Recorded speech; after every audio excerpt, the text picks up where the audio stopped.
So let me just talk in terms of running. I think it's generalizable beyond that, but it's an easy like test example to say you're running a marathon. You're halfway through and you're starting to fall off pace. Let's say let's say you're racing against your rival, and your rival is starting to pull ahead of you, and you're like, a gap is opening up. Why is it that gap is opening up? Is it because you literally cannot run fast enough to keep up with your rival?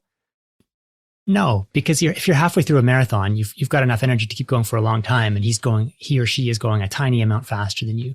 So this gap that seems insurmountable as it opens up, it's a decision. You're deciding that the effort that would be required, because if a lion jumped out from behind a tree at that moment and started chasing you, you would sprint. You would find, like at that point, you still have the energy to go pretty fast. You're choosing not to go that fast because you're relying on your subjective perception of how hard you're working.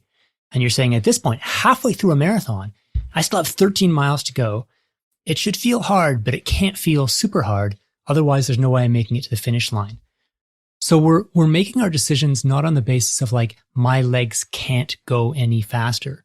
It's based on this feels hard, a certain degree of hard, and it's harder than I think it should feel at this point.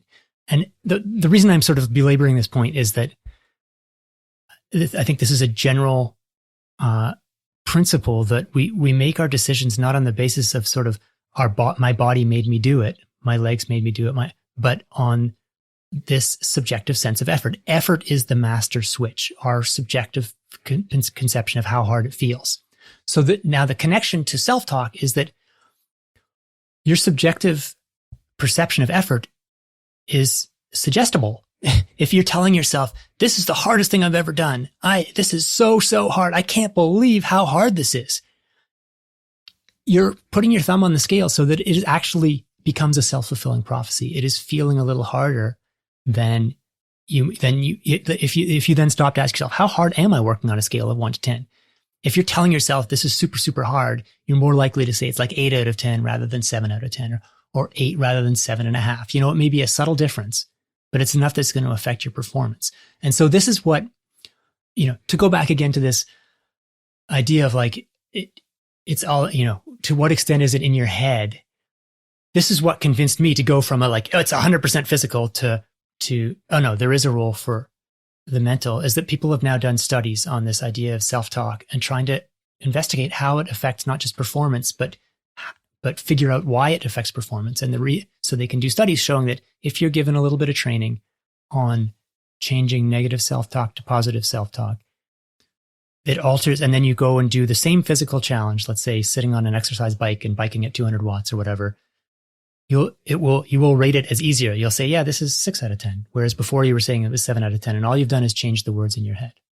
Now, to answer your actual question, which is, how do we do that? How do we change the words?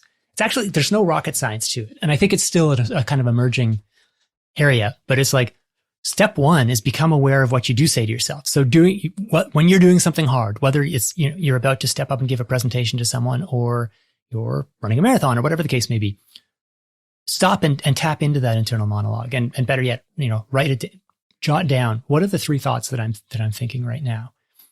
Become aware of because this is a very individual, right? It's not like there's 3 bad thoughts that everyone thinks, and instead everyone should be thinking these 3 good thoughts. We all have different weaknesses. We all have different strengths.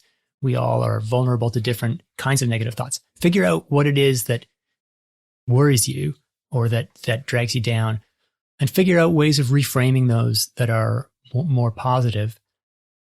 And then practice, like get in that situation.